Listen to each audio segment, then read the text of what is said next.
What was supposed to be a memorable trip now being remembered for all the wrong reasons. In a nutshell, the trip was canceled. In March, the Bowie High School band, which includes Louisa Thollander's son, was set to travel overseas to Ireland for a performance. Then the pandemic hit, and trips like this canceled. There was a lot of kids that were really upset. My son's 16.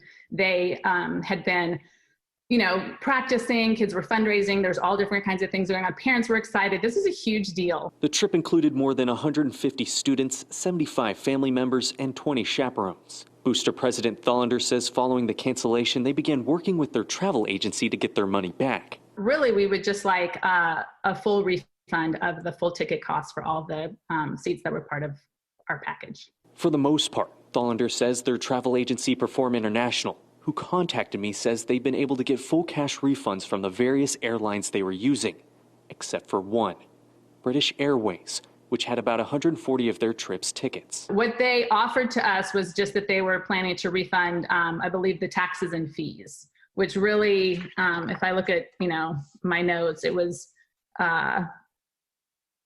just like basically a few $100s versus, over $1,000 per ticket. The travel company tells us British Airways also allowed for the option for a ticket voucher to be used at a later date, an option Thollander says can be difficult for a high school student to take advantage of. So we had a lot of parents reach out to my office. Now state leaders are taking action.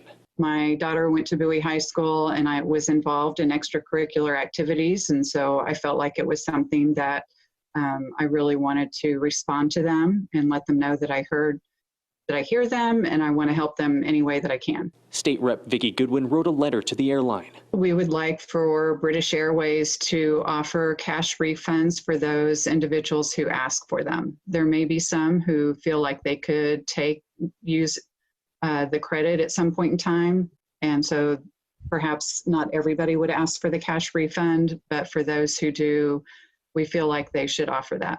We also reached out to British Airways earlier this week with the concerns of these parents and students. We exchanged a few emails with their customer service where they asked for more information on the case. So far, they told me they're looking into it. Thollander is hopeful the airline will compromise as some of these tickets cost families and students more than $1,000. Stephen Sarabia, Fox 7 Austin News.